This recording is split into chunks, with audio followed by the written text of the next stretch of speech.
outcome of reform, but soften this absence of outcome for part of the population.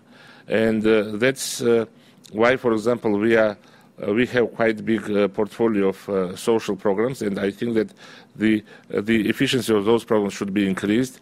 We are spending 34% of our budget for different types of benefits, and the improving quality of those transfers means quite a lot, because it means that the most needed population would be protected. Of course, it's not the very good thing from the point of their motivation and how they look to new jobs and how they invent something by themselves, etc. But that's an unavoidable thing, because 2 million Georgians, so half of the population, living in rural area, how they cannot disappear. So they cannot find jobs right tomorrow. So it means that you must have some transition period, like 20 years, to really change things there, and having completely new type of economy outside big cities. Yeah. Of course, that's the biggest issue. That's issue not related to what is good in general, but what is good right now. But I want to emphasize the one very important thing. If you go to reform Swiss or American or British healthcare, there can be a lot of discussion because it's working and you want it to work better. If you want to improve Polizia Stradale in the road police in Italy, I think it can work much better, but it's working. If you want to change, for example, road police or the GIBDD in Russia, you can do it without hesitation, because it's not working. Changing, or if you want to improve healthcare system in Georgia, also welcome, because we can discuss what's the best way to reform it, but let's be cautious not to do something bad. How we can do bad there where is nothing? Impossible, yeah? If you have a non-working computer, is not a computer, yeah? Non-working police is not a police. Removing those police, you cannot do anything bad. So reforms so it's very difficult to in this audience with those excellent people to understand what means, for example, I don't know, road police in Turkmenistan, or custom system in Uzbekistan, yeah, because you think that that's like border control guys from Homeland Security in the United States, but they're just Uzbeks or Georgians or Tajiks. No, it's not the same. And ethnicity or nationality are changed. It's another thing. It's not the same type of institution. It's completely another type of institution. And the art of making reforms in countries like Georgia and other countries which I mentioned is just to understanding where you have functional institution, and there are very few, like central bank, and we were very careful about reforming central bank because it's more or less functional, and where you have dysfunctional institution like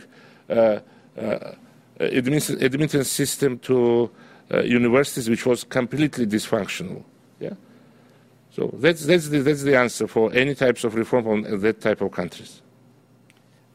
Just a brief comment, just for sake of clarity. In 1992, Russia did have budget deficit of 30% of GDP.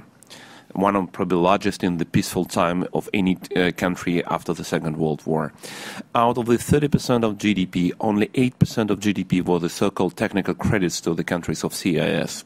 Even those 8%, so it's about 1/4 of total budget deficit that has been financed by money creation. But even these 8% of GDP, these technical credits have been approved by the Russian government. So whatever number you would have, either 30% of GDP or 22% of GDP net budget deficit for domestic economy, that would be huge money creation that has created this unbelievably high inflation with the so-called independent central bank. We have time for at least one more question and answer right here in the front. I don't know why we want central bank, but that's another question. Thank you. Maurice McTeague at the Mercator Centre at George Mason University. I was a member of the New Zealand Cabinet the very first time that the governor missed his inflation target, and the government decided that it would do nothing about it.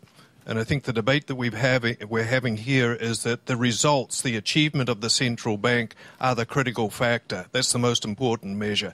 The independence is about the day-to-day management of how you keep inflation low, and there should be total independence about that.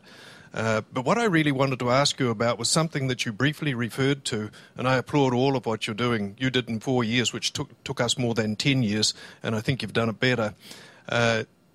You mentioned currency reform, and I would be interested about that because inflation and currency are issues for small countries that are very, very difficult to manage.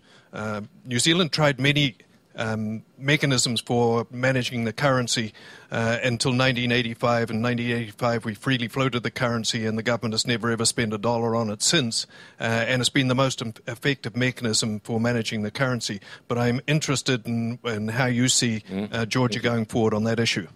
Thank you. First of all, I want to say that I am a big fan of New Zealand.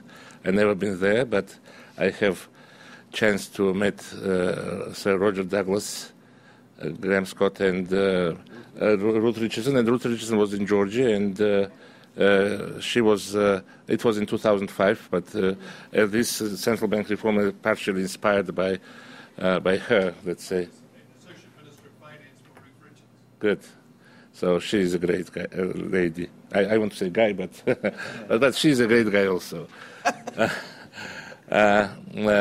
And I think that the small countries, they don't need central bank, frankly, because it's absolutely a natural thing.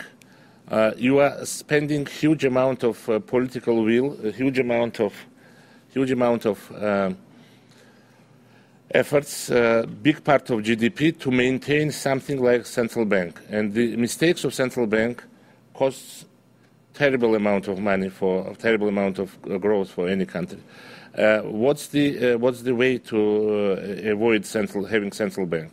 The easiest way, which is advocated by our friend, is to have a currency board, like it happens in some countries, like, for example, Estonia. The other way, which I think is much more efficient, despite the seigniorage which you are losing, is not to have currency at all, like it is done in Montenegro. Yeah, because for what you need currency? It's a question of pride. Now we can say, no, it's not a question of pride, because Finns have no currency, they are using euro, or French, they are using euro, and I think that, they are not thinking that that's French currency. That's something, yeah? So it's 21st century. We are, I hope, too sophisticated not to think that you need your national anthem or your national stamp on a piece of paper which you're using to buy bread or butter. And the question is, of course, what to have there. Instead, you have obligatory another currency, like euro in Montenegro, which I think is much better idea than have Montenegrin central bank, or just allow currencies to compete with each other. You just want to choose one currency which you are using for tax collection, for example, not to allow people to use forex fluctuation to save their money, and to deplete your incomes, and that's all. Yeah. If you want to use euro, you use euro. If you want to use yen, use yen. If you want to use New Zealand dollar, use New Zealand dollar. And if you want to keep monetary stability extra, then it can keep with these currencies which are quite good. Or if you want to have another macroeconomic policy, use fiscal instruments for that. Yeah, I think that that's a relic. Actually, the central banks for small countries are a relic. I think that central banks for big countries are also a relic, but that's another issue, not about Georgia. Well, there's a lot more interest, but I'm afraid we've run out of time. So let's continue the conversation informally upstairs, and please help me in thanking Kakha and Andrei.